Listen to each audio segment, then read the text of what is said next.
So this is KD Coaching. I'm Kristal DeFeo, and I have Jason Vastardis on the live today. Welcome to Facebook Live. Hello, hello. I'm actually tuning in from outside of Boston, Massachusetts on work travels right now.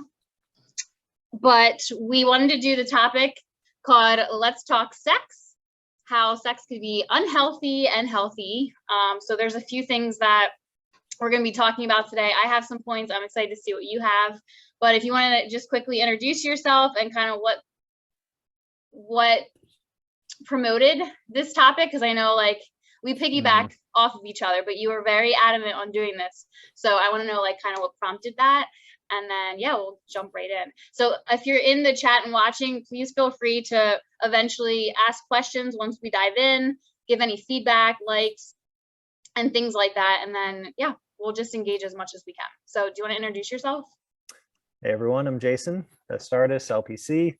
I've known Kristal for, gosh, almost 10 years, since lovely Parkside back in 2013. I think my hope tonight was talking about sex is that it can be an act of love and creation, or it can be an act of destruction. And the same act can go either way, and different people experience sex so differently. And it's such a central theme of life, and for so many people. Every single client of mine, there's some area around sex, sexuality that shows up. And I also want to preface, I am not a sex therapist. That is a subspecialty, right? And if there are moderate to severe sexual issues like sexual compulsion or addiction, that would be all in the camp of a sex therapist. So my experience as a clinician is just helping people communicate better around sex, understand sexual boundaries, as well as their history of touch, history of connection and intimacy, and how all that plays a role. So that was some of my hopes for tonight.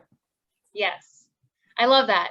And why don't you think there are more topics on stuff like this, or why do you think that it's not widely discussed in more public forums like this? Like, why is it that we have to go see a sex therapist to get some help? Well, I think it's a very uncomfortable topic for a lot of people. It's a very personal, private topic.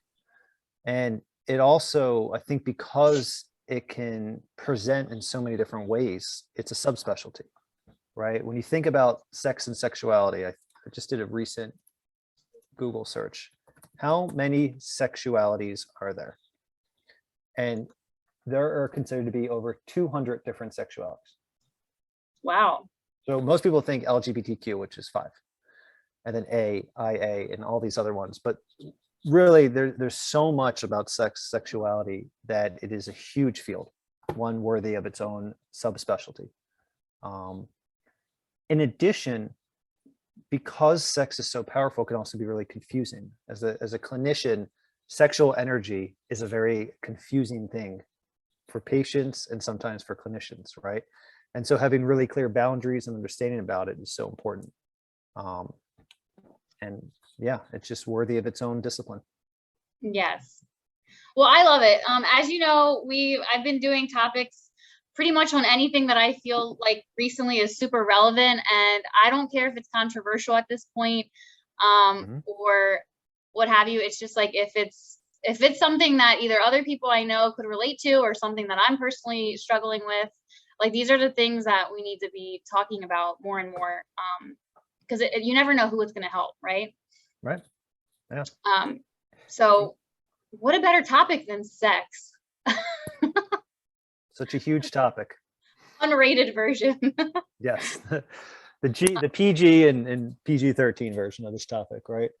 And there's literally so many directions we could go in. Like, I literally had to like rein it in, because right, you know, that we can go like marriage route, we could go singlehood, trauma, mental health, like all these different components, because sex affects everything and everyone.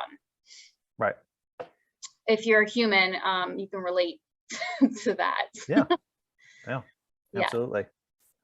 In addition, I think there's also a lot of religious and moral stances about sexuality that are also huge. Stigma about sex, and sort of arbitrary lines of what's healthy, what's unhealthy when it comes to morality. Yes. And again, 200 sexualities is a lot more than like 2, which is what a lot of religions thought of, right? They Yeah. thought of gay or straight. Yes. And now there's a whole spectrum, whole umbrella of it. So religious views on sex is also a huge part with the work. I have some clients that were really shamed around sex. They associate a lot of pain to it. They were told it's sinful, it's evil. Sexual thoughts were worthy of guilt. And so that's why it's just so profound, because a lot of these messages about sex we receive as children, Yes. right? Indirectly and directly. Yeah, I agree. So I think it would be appropriate to start with the unhealthy and then end with healthy, if that's okay. Did you Well, have a different? actually, I had set up alternating lists, the healthy and unhealthy version. Okay. So, and then we'll just bounce ideas off of each other. So, Okay, I love it. Unhealthy sex in terms of it as an uncontrollable energy versus controllable energy. I'm going to put this in the chat, okay? Yeah. Uncontrollable versus controllable. So I guess the best analogy is that of fire or a flame, right? A healthy sexual being can regulate and manage this energy, and they can channel it when they want to, when it's appropriate to, and when it makes sense to. If it's uncontrollable, it's more consuming. It's calling the shots, right? So the idea is, how do you experience your sex drive? Is it something that energizes you, or is it something that controls you, influences your mind when you don't want it to, and can even haunt people, right? It can be like intrusive thoughts that you don't want to have, which can feel really uncontrollable. So thoughts on that, Kristal? That's interesting. I definitely agree that in some ways those thoughts can take over and affect us in a very intense way, and it's like you said, it can be shameful because we don't feel like we can relate, or that anybody else is experiencing that. But we do have desires and we do have wants and things like that. So I think it's healthy in a sense, but at what point, Jason, does it become, like when you're talking about uncontrollable, like what does that look like? And then what do we do with it? I think some of the lines are when it compels you to act in ways that you don't feel good about. So flirting with people in committed relationships, or trying to flirt at work when it doesn't make sense. Yes. Making sexual jokes or inappropriate jokes in certain settings that don't land well, because again, sexual energy is like a flame burning through you, and it's hard to regulate. It's hard to filter. Yeah. And I think the other way to look at this, and this is going to be sort of a redundant point, is how people experience sexual tension. Some people experience sexual tension in a really life-affirming way. It's energizing. It motivates. It's something that makes life interesting. And that same sexual tension, other people could be really painful. Something that must end or must be released in some way, because it's actually really torturous. And I think that makes people vulnerable then to sexual compulsion, where they have to have sex in ways that don't feel safe or good or respecting, just to get rid of the tension. Yes. So navigating sexual tension, kind of akin to how you manage this energy, right? How you experience it. Yeah. And I think it's really interesting too, because I'm sure, as people listen, people could be married or, in situations where it would be considered shameful to have those thoughts, especially at work or when it comes to other people. But I think the biggest thing, and correct me if I'm wrong, you can give me your feedback on this, is being very aware of boundaries with that. That like, yes, I can accept that I'm experiencing these thoughts or these feelings, but having clear boundaries and being able to communicate that with the right people, because Lord knows it could be detrimental. Well, when I work with couples, one of the partners or both would say, I feel guilty that I have a crush on a coworker, right? And my response is, can we use that crush as a healthy energy source that you can rechannel back to your marriage, rechannel back, right? Because it's energy. At the end of the day, sexual energy is energy. If you focus it in a healthy way, it can benefit a relationship. It doesn't have to ruin it or harm it. Yep. It can be something that energizes the relationship. And so couples that thrive well are able to discuss sexual fantasy openly without shame, and they don't feel competitive or possessive about it, right? A partner can say like, this is an image that's arousing, and the other person doesn't feel intimidated by it. And again, the healthiest couples seem to do that really well, kind of, again, tackling jealousy and possessiveness really well. Unhealthy ones get really threatened. Like, what do you mean you find someone else desirable? Why would you? I love that. So do you agree that just being able to kind of communicate that appropriately is the best route to take, or just not deal with it? I think it's context dependent, right? So it's not necessarily, you don't want to necessarily share every sexual thought you have with your partner, right? I think that's overload. But I do think with crushes, we learn something about ourselves. Who is it we have a crush on? What is it about them? What are they doing? And are there ways to kind of bring those elements back into your committed relationship, assuming you're in a committed monogamy relationship, right? Right now, we're only talking about monogamy.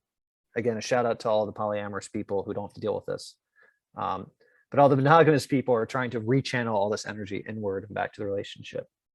So I think there's a sort of balance of learning about what arouses you in the world, and then finding creative ways to stimulate your own relationship at home in a way that honors the boundary, honors whatever commitment the two people came up with.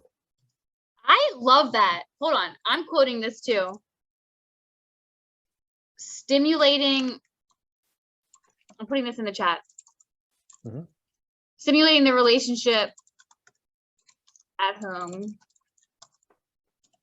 I think that sometimes, honestly, like, people, when you say like be creative, it's like, if you don't have experience with that or know what that would look like, I could see how it would be hard to like explore, you know what I mean? And how things could come to an end or die down very quickly because of that. But sex and intimacy is important, especially, you know, when you're married. So I think that that's awesome that you would have that feedback, like, be creative. Right. And stimulate things in your own home, not outside of the home. Ideally. It's super important. Yeah. Ideally. Yeah, ideally. All right. So piggybacking off that, differentiating sex as an obligation versus a choice. Ooh. So how many times people have felt pressure from a partner to meet sexual needs when they weren't quite in the sexual headspace? What does that make sex? In that moment, sex then feels more like a chore than a gift or a choice. Yep. And again, there's a sweet spot, right? When two people have slightly different sexual needs, there's always compromise, right? You kind of work together as a team to figure out, well, what's a good balance? But the extreme versions of that is when one partner really feels pressure at all times. Yes. To artificially enter into a sexual headspace that's not authentic. It's something that is from a place of pressure or obligation. And again, it can make sex feel mechanical and disconnecting rather than enhancing intimacy. So being really honest about different cadences and frequencies of sexual desire and being open about that, right? And, you know, in couples therapy, I'm gonna say what I'm about to say really carefully. Sometimes being on two different wavelengths with sex is a good reason to find new partners. Absolutely. If two people are not even close to aligned, that is a healthy reason to consider new sexual partners, because otherwise both people suffer. One person is understimulated and resentful, and the other person feels pressure and isn't happy, right? There's a lot of wiggle room. I don't want, if there's people in the audience being like, oh my God, my partner wants more sex than me, should we end a relationship? There's wiggle room here. But I think sometimes that it can get really extreme and one person is really feeling the pressure all the time. Yeah. And that can really make sex really harmful. Can we talk about that, the pressure part of it for just a second? What do you feel like would be examples, just to be clear, of what that pressure, how it could be affected? Like, what could be the cause of it? I think there's a lot of messages in societies about how important sex is to make relationship function. And so there's these messages that if you're not sexually satisfying your partner, you're failing in your relationship. So there's like arbitrary societal messages. And then there's sort of entitlement. One partner feels entitled to have their sexual needs met by their partner. So if they're sexually frustrated, they'll kind of be angry already and resent their sexual needs not being met. And they might make passive aggressive statements, right? So they may say things like, you know, trying to think of something. You know, I'm always sexually frustrated, you don't care, or like, or if it's really unhealthy, like that is your duty as my partner. Like you should be, like should statements, you should be doing this.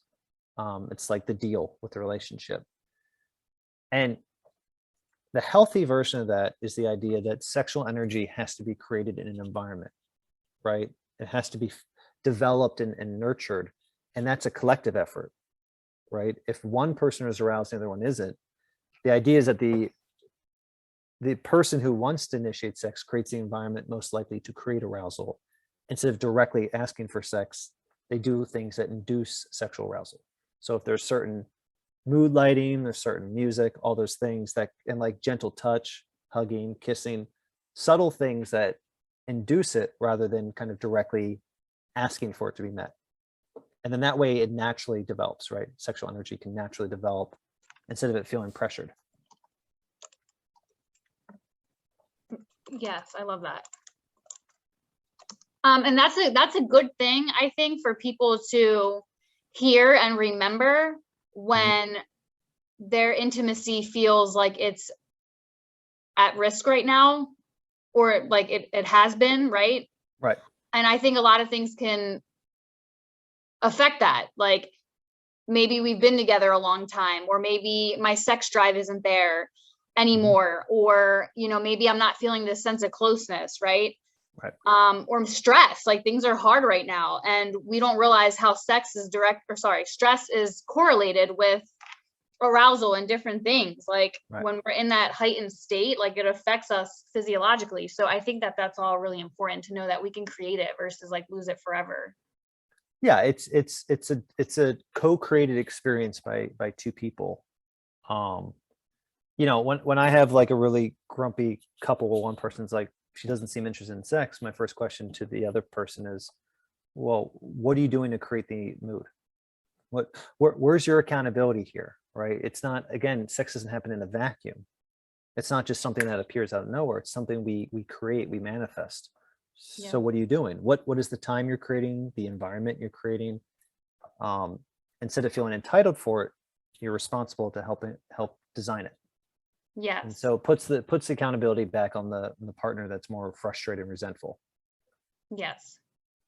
I like that. So one of the points why you're talking about the whole pressure, let's say, that comes with different barriers to wanting to have sex. So I had examples as being like like what I just said, your low sex drive, medical issues. Maybe there are like elements in your life right now that are making it difficult to perform or to experience that the same way that you did or at all. So with that being said, what kind of suggestions, other than like creating it, like what if somebody has to take a certain medication that like directly like Viagra? No. I'm saying like there are like a medication that chemically deactivates sex drive? Yeah, that or any other medical problems, whether it's caused by an injury or an emotional state that then like affects your ability. So like, what do you say to those people that have lost hope with that? Like, I have to kind of decide what I want more. Do I want less pain and emotional or physical pain, or do I want to experience, like, how do you kind of? So I think you have to kind of break it into smaller categories. So there's people, let's say there's people with medical issues where they literally can't have intercourse, right? So that's a very extreme example. Again, sex is a spectrum. It's not just intercourse. Sex is touch, it's kissing. There's a whole spectrum of affection that can be deeply meaningful. That would be the direction, you know, and helping people reestablish their sensory experience, right? Because again, sex is such a powerful sensory experience. Getting back in touch with their sensory experience of touch, how their skin feels, all of that, human to human contact. So even if there's mechanical or functional barriers for sex, there's other forms of connection that can still be really fulfilling. And then there's sort of the middle ranges where, let's say, one of the common things is SSRIs inhibiting orgasm. So Lexapro, Prozac, Zoloft, all the things that raise your serotonin make it harder to achieve an orgasm. And my understanding is that's the case because when you have an orgasm, your brain releases serotonin. So when you have an abundance of serotonin, your brain already thinks you had an orgasm. So the threshold's higher. So I have a lot of clients who are on antidepressants who noted it's difficult to have an orgasm. It takes more effort. It's more, you require more focus. It's not as easily obtained.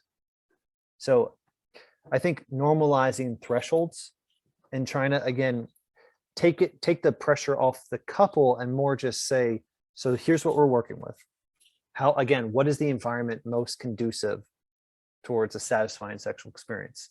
What can you do around this barrier that can help promote the best and most satisfying sex you can have? You know, for some people, it's elongating foreplay. They jump right into intercourse. So getting back in touch with foreplay, pun intended, and all sorts of different versions of that. Yeah, I love that. I literally quoted here, sexual contact can all be meaningful. Sex is not just about intercourse. And if you're somebody taking medications or know somebody that is, that's actually a good point, because sometimes we don't consider like what other people have going on or how other outside influences could affect, you know, people's ability. And that does create pressure, whether we're talking about it or not. So if you have that partner or somebody and you're thinking like, oh, maybe this could be a thing, like having that awareness and communicating. Right. Not taking barriers to orgasms personally. A lot of people take it personally if their partner can achieve an orgasm. Again, if there's medications involved, that's an important factor. It's not personal. It's just, this is something you have to keep in mind. I love that. This is so good. So anybody in the chat, if you're getting something from it, or I don't know, it's thought provoking, you know, send a little emoji. I'm also paying attention if there's additional questions or a different pathway you'd like to take, because this could literally go anywhere. I'm just being open, I guess. So yeah, we can keep going down your list. I love it. Sure. Sex, the harmful side of sex is something you do to someone versus sex is something you share with someone. So this is about object relation. So object relation is how you connect to someone else. And when people objectify something, you remove sort of the humanity out of it and you're just left with an object. So I think, how do I want to put this?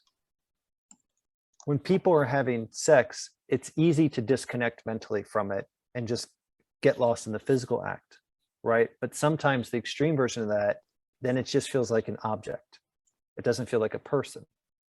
And that can lose something.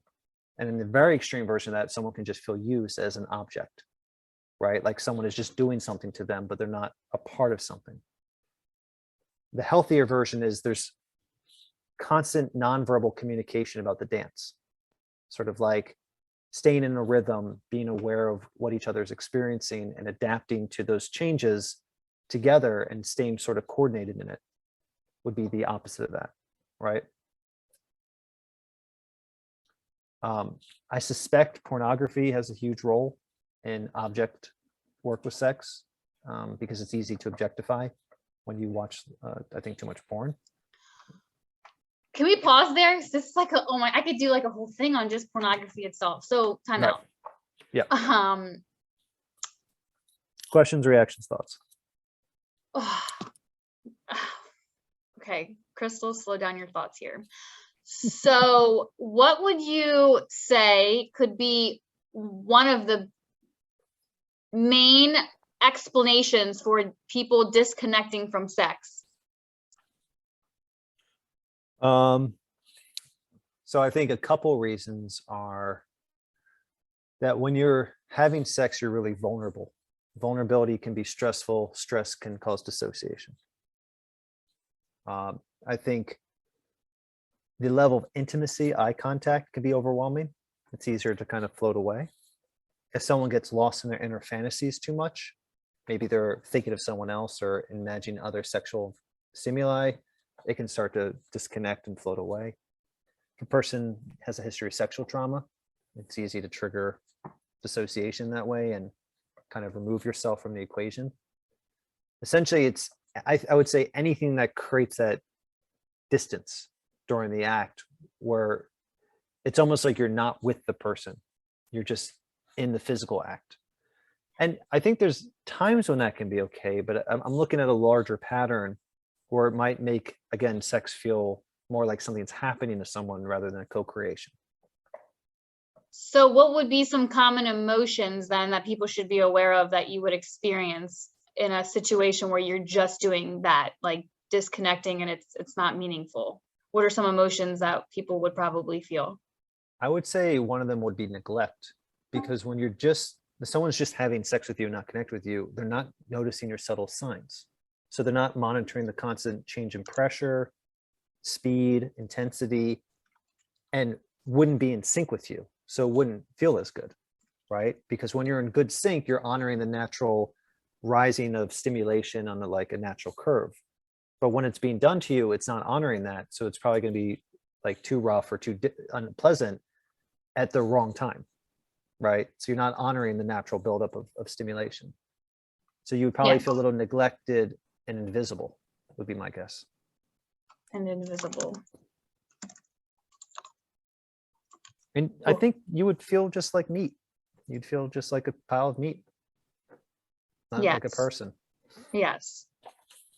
Yeah, and so I think that's what we need to just get back to. Like, I think we've created a culture, and again, this could be a whole nother topic, of just meaningless sex. Like, it's just just that, like, feel good. This is what I want in the moment, and then a lot of our life experiences, whether it be other relationships we've seen failed, divorces and things like that, kind of just play into it, right? Like, what's the point of having a meaningful sexual relationship with somebody? And we're just like, people could be disposable or have that sense of feeling invisible. And then that leads to a lot of other nasty things, shame, and just really toxic cycles. So would you say that,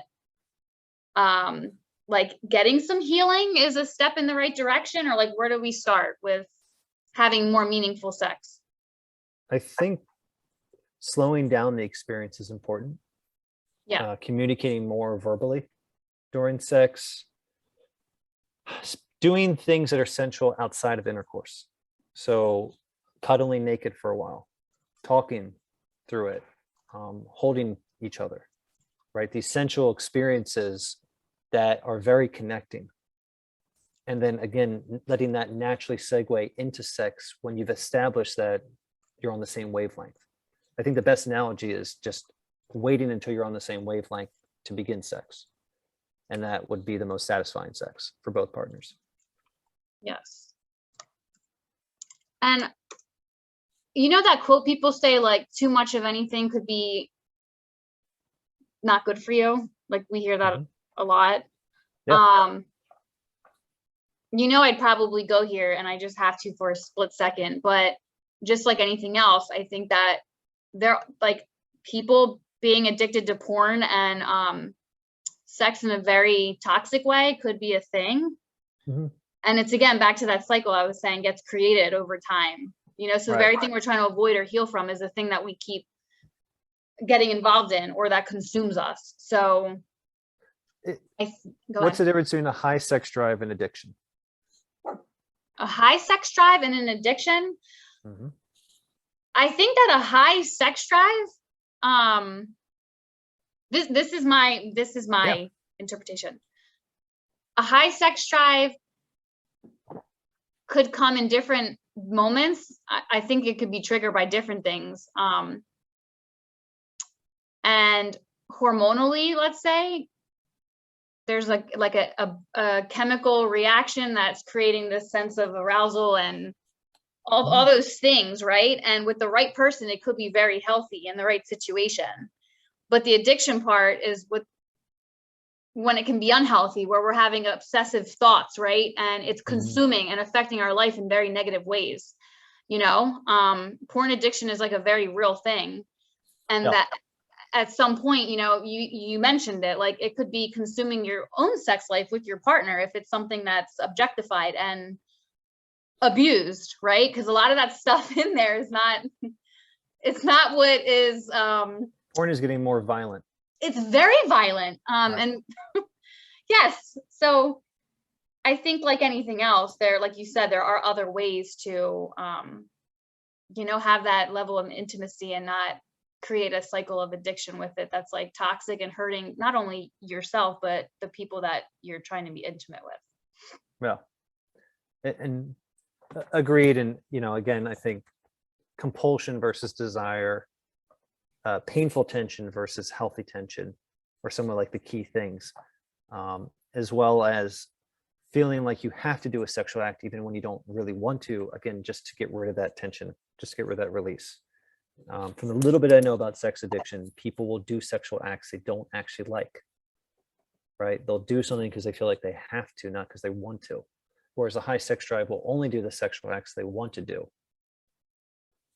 As a key difference. Yes. Okay, I think we just like definitely hit on a lot. I don't know if, can you see my chat or no? Yes. Okay, great. So if you're in the room, again, this is Kristal, KD Coaching, and Jason, LPC, licensed counselor, and we decided to talk today about sex and how it can be very toxic and healthy. So he's been throwing a lot of concepts out here. We're talking about connection, being creative, not feeling invisible, like an object, and all kinds of stuff, medication, different spectrums of sex. Yeah. So yes, engage. And I still have more stuff, Jason, so we can continue to go down your list, and as they fit in, I will continue to share on them.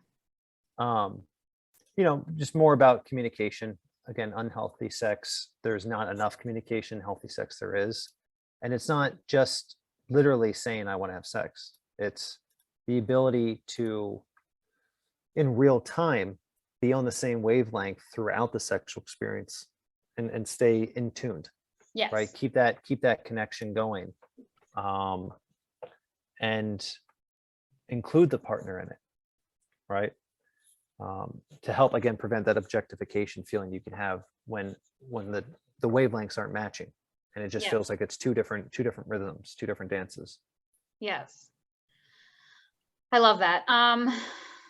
So I have another big concept, I guess. Yeah. But I don't know if you want to keep going. Please. And What's yours? So, and only because this is like something that I know has, what do you call it? Been a concept and a reality for people when it comes to sex, is like, clearly we like, if let me choose my words wisely. Yeah. Doesn't it feel like we have to be really careful with words on this topic? I feel it does. I don't want to like offend anybody. But if you've had the experience in your life of having more than one sexual partner, most people, there's a concept that I truly believe in, and this has, we don't need to be religious about it, but the idea that when you have sex with somebody, obviously there is a physical and an emotional attachment. That's like science, religion, whatever you want to call it. That's like oxytocin, the hormone released during sex that bonds. Right. Yes. And there'd be no point in doing it if there weren't those types of connections. Like, people honestly would, I think, find other outlets or ways to feel such things. Or it would miss something. There would be an emptiness without it. Yeah. Exactly. So with that being said, why is it so foreign, the concept of having those attachments follow you in multiple relationships, right? So like, it's a concept, and I firmly believe in it, and I can't push it on anybody, but just, I want you to like think about that. Like, when we've had, it's not about like how many partners you've had, but just the reality that when you get entangled with people, that have different emotional and physical elements, and you become one, let's say, as you call it. You share that bond, that intimacy, that connection, and that's not dealt with, right? And maybe that relationship ended traumatically, or it wasn't a great experience, right?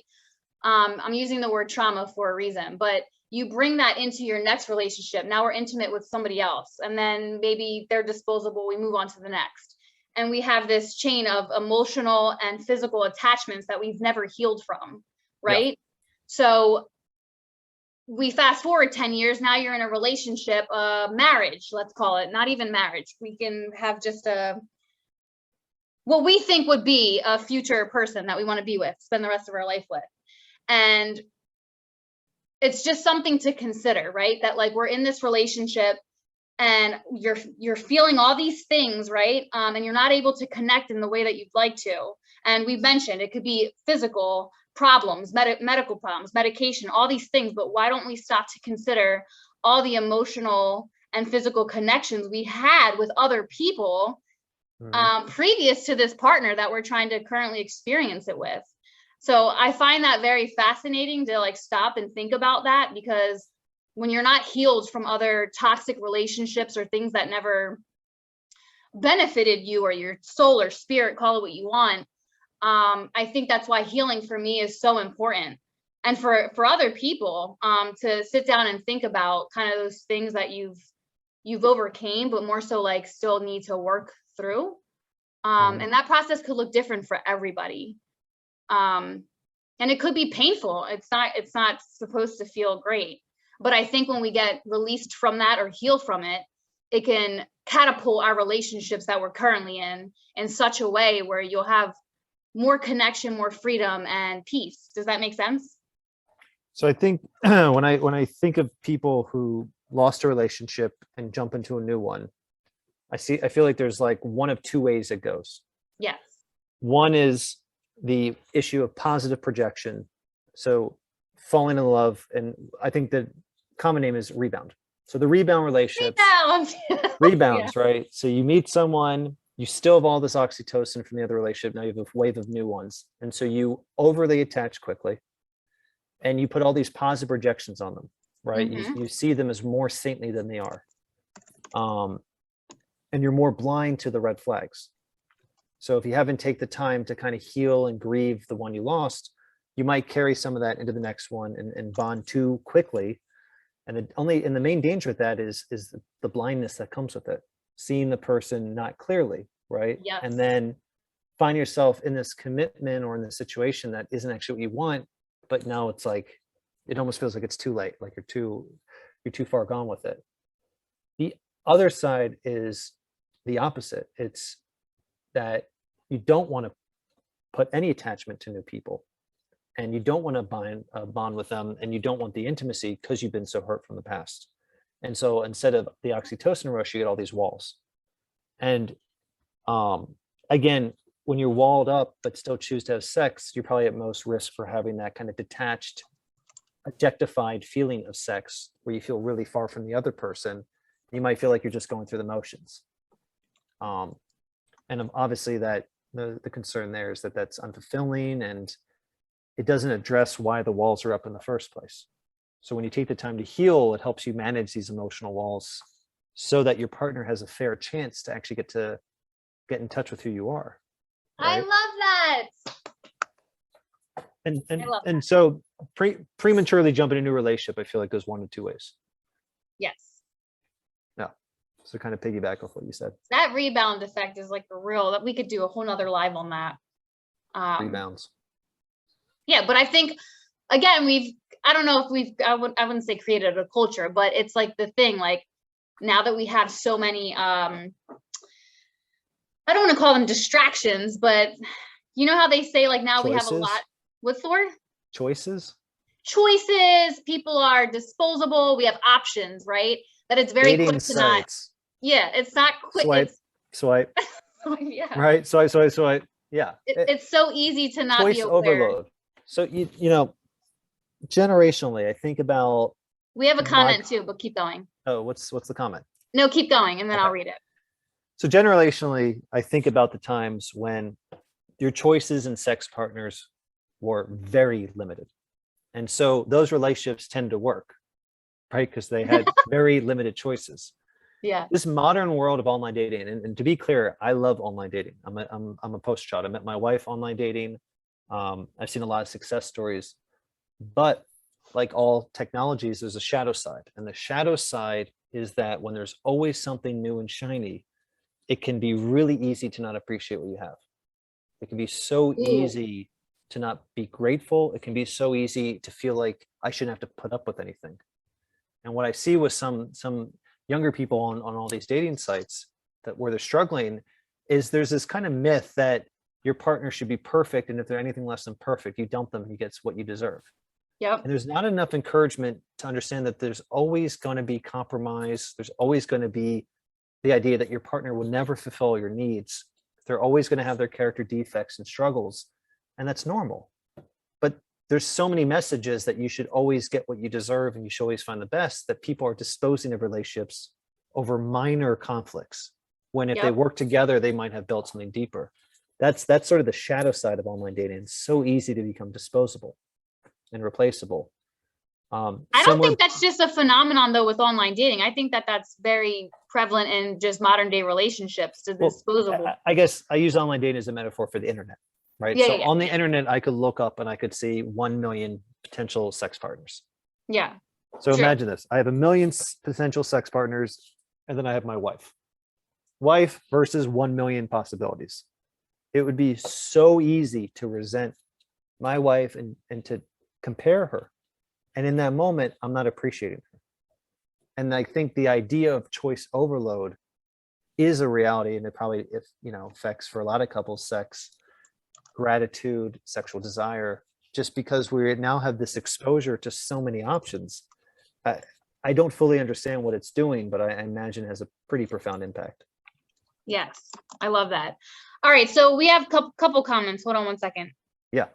So this Facebook comment is from Deep Live. It says, there's a displaced sexual desire for those not healed. This can be deployed and disguised as police and passion, as I think that's a typo, passion in the moment, but anything you feed your subconscious mind will eventually transmute into its physical equivalent. You will notice this preceding sexual experiences, a lack of desire for touch, conversation, nurturing, explanations, and a slew of other things. It becomes contagious. So it sounds like similar to when you don't process the pain, the defenses come up, and then energy gets displaced and creates these unhealthy patterns. So kind of similar to when you don't take the time to heal and understand what happened to you, you might get entangled either into confusing positive projections that aren't quite real, or you might have all these walls that protect you from getting close. And then perfect. That's yes. And I think there is a lot of confusion, but I'm sad that more people don't talk about it, because I think that a lot of relationships, like you said, have opportunity to be very positive and not just, end abruptly or like find other things. It's just I was watching something. Matthew McConaughey, he was talking about like what he thinks would help gun, the whole gun situation going on right now, not to get into that, but he mentioned like family discord. Like if we really took time to keep, explore family dynamics and marriages and things like that, that could kind of impact the culture we're creating that's very violent and disrupted. We have another comment. Hold on one second. Go ahead. Choice overload is a real... Oh, I wrote that. I'm so silly. Somebody else agreed. Nice. They're agreeing. Cool. Yes. All right. So let me bring up a new one. Okay. Power dynamics. So one of my favorite quotes about sex was from the show House of Cards. This was pre-Kevin Spacey scandal. So it was actually from Kevin Spacey before his huge scandal. Got it. Which was sexually related. And his quote was, everything is about sex except for sex. That is about power. And I always found that quote to make me think. I really thought about it. I was like, is that true? And I think a part of it is true in the sense that, I'm working with some clients who happen to be men who are under the impression that if they show any vulnerability or weakness, they will not be sexually desirable. The only way they can be sexually desirable is if they kind of dominate and control the situation and use power as leverage. And there's this real deep belief that if you give your partner half the power, you'll be mistreated, that you must hold power over your partner. And what that can look like sexually is taking too much command over initiating sex and putting pressure on your partner and using sex as power in the relationship. And so, my philosophy is healthy sex is an equal exchange of power. Both people have say on the limits, the pace, the momentum, the speed, the pressure, the style of it. There's a dance. I use the word dance a lot as an analogy because when you dance with someone, you're balancing power. If it was lopsided power, what it looked like is one person throwing the other person around. That's not dancing, right? And just to be clear, people play with power dynamics consensually. So there's domination and submission. To be clear, even though they're playing with power, the power is still meta equal because the dominant person will never violate the boundaries of the submissive. The submissive still regulates what is too much.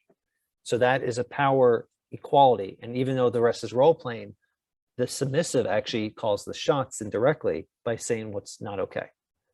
And so all those permutations of power play are still under the guise of consensual power on the meta version, right? So there's still equal power within the dynamic. So helping couples share power sexually is a goal, I think, for a lot of situations, right? How do you feel equal power instead of having power controlled over the dynamic?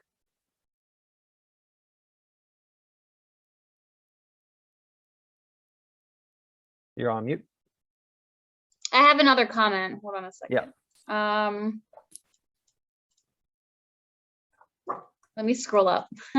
So it says, somebody commented, the book Think and Grow Rich discusses something interesting and gives a completely refreshing perspective on the mystery of sex transmutation. I'm not familiar with that term. But they shared the chapter in the chat, and then it says people play with power dynamics consensually. That's powerful, what you said. Sexual transmutation is taking sexual energy that's inside of you and channeling it into someone else. Interesting. That was a Google like quote. A thing? Is that a thing? I guess I don't understand how that's different than just being aroused and turning someone else on, but I guess that's like a more comprehensive version of that. It's interesting. Yeah. There's so much about sex. I mean, I guess we'd have to read the chapter. Right. But sorry, finish the quote. No, that was basically it. Okay. I'll read that later because I'm not familiar with the term. Mm-hmm. And they just said they encourage you to read it. Okay. So that's interesting. But I think, what's interesting, and I just thought about this, like roles in sex are so common, and like these different groups and even chats now that they have created for just different sexual preferences. But I think sexual roles are like so common in a sense. And I wonder what it does for people. I don't know, that it wouldn't do outside of sex. Does that make sense? Well, I think sometimes people get rigid with the roles they play sexually, and that can be restricting. Yeah. Right.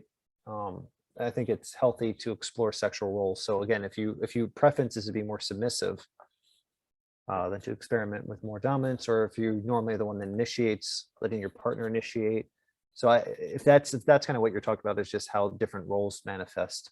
It's good. It might be good to be more flexible with roles than more rigid. Yeah. Did you mean something else by sex roles? Talk about like sexualities? No, not so much sexuality, but like there can be a sense of playfulness, obviously, but then there could be different like inner child type of role plays and daddy mother type of things. And it's just interesting because I wonder how much of that is like tied into, you know, inner child or childhood stuff, I guess you could say. I don't know. So you're talking about the whole gamut of sexual role play. Yeah. Like fantasy and sexual role play. Fantasy, yeah. Fantasy role play. Okay. And not for anyone to think too deep to it if it's like benefiting you and you're having fun with it. But I just think that it'd be interesting to see how that, you know, relates to people. I'm sure there's research out there about correlations between certain childhood experiences and certain sexual fetishes as an adult.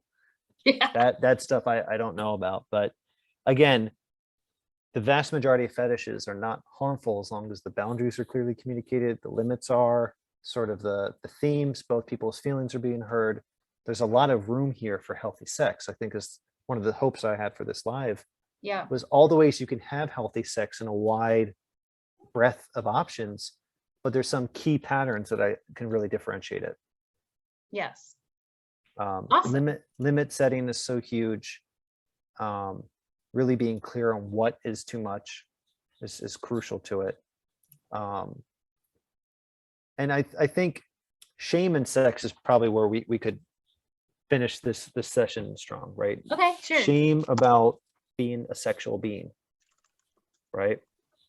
You know, what age is the average person when they realize they're a sexual being? What's the moment when they're like, oh wait, I have a body that feels pleasure and I want to be touched by someone else? What is the average age? I don't Do you know the answer? No, I don't know the answer. I will say for me, I was about 9 or 10 when I realized I had a body that could feel pleasure sexually. And, you know, it's funny because a lot of the information I got was from classmates, male classmates. And so the way a lot of men discover their sexual beings is we would get erections on the bus going to school. And we would make fun of each other for that. And it was sort of the acknowledgement that there's something about the vibration that was pleasurable. And then we were trying to process what this was, right? And I think how the message and topic of sex is communicated is so key. A lot of parents do the birds and the bees talk. I know mine did with me when I was 7. I remember the first question I asked my dad, it was my mom, my dad sat me down. They're like, we want to talk to you about sex. I said, okay. I was like, it looks like it hurts. Why do people scream? Right? Are they okay? Like I was confused by it. And they said, no, that is a lot of pleasure. They're just screaming from pleasure. And I was like, okay. And I kind of had a couple more basic questions about like what happens. So they kind of explained orgasms and ejaculation, you know, that's how babies are born. But it was kind of just an intellectual idea. It wasn't like a felt experience yet. So I was blessed that I had parents who normalized sex and sexuality, who didn't say it was something evil or sinful. That goes deep. I have plenty of clients who were raised in very fundamentalist or extreme belief systems where sex was only evil, right? The thoughts were evil, touching yourself was evil. And there's so much shame about being a sexual being. And that shame is hard to get rid of. It's hard to get rid of because when you're taught at a young age, it's at the core of your belief system. So to unravel that belief is to unravel every belief you've built around it. So think about a tower that you're trying to change. Child stuff, you have to change the entire building. You have to completely ratify your whole belief system to heal from it. The older the beliefs, the easier it is to change. So shame in sex, shame in being a sexual being is a huge thing. Shame around bodies. So we live in a society where you need to wear clothes. Well, that wasn't always true. And that's not true all over the world. There's places where you can be naked and there's no shame.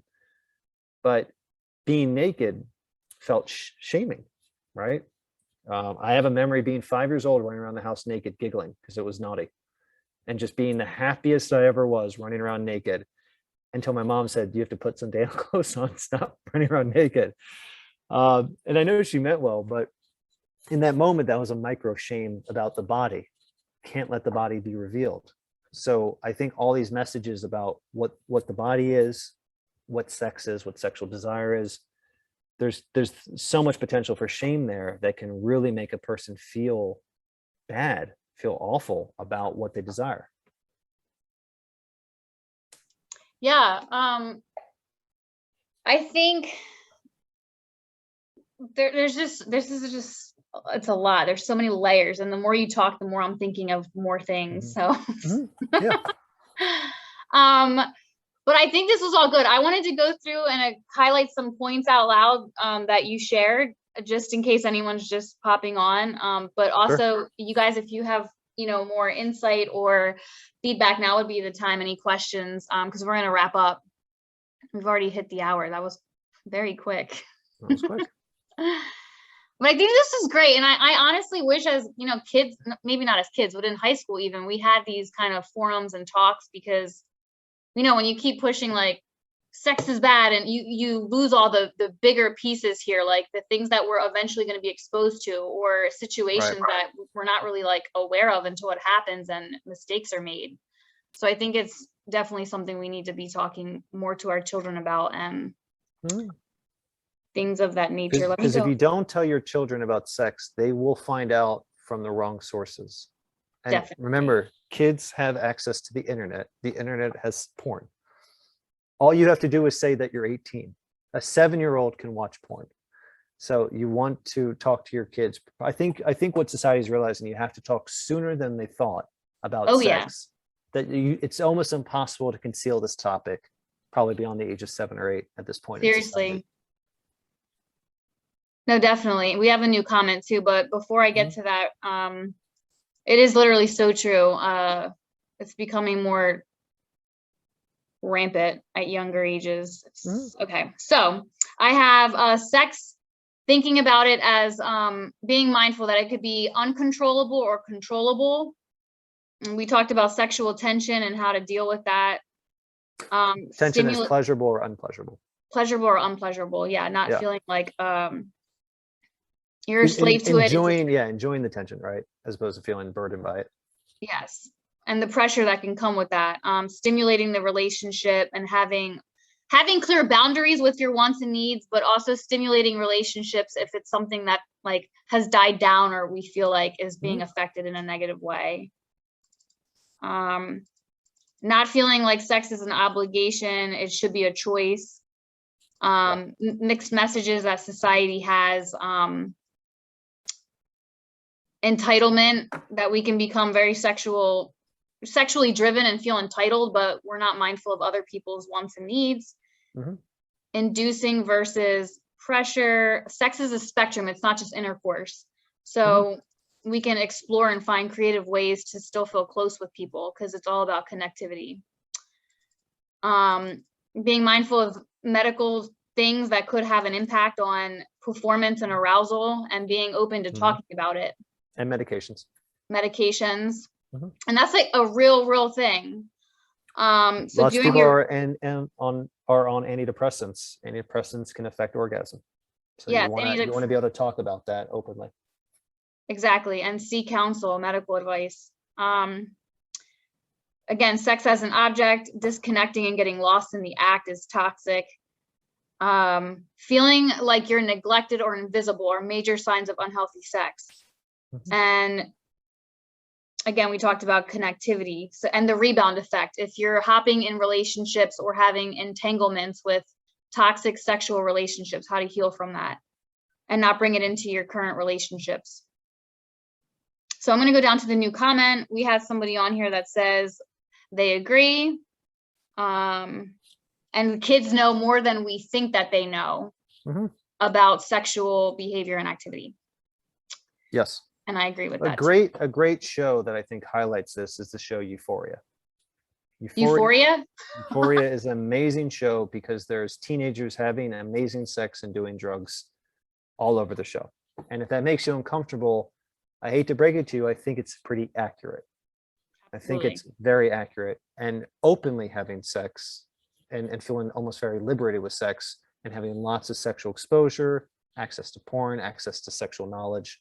So, you know, I do have great empathy and compassion for parents trying to raise children in the modern world at the age of the internet, in the age of porn, when they're trying to instill sort of these healthy values of healthy sexual activity in a sea of toxic sexual energy, right?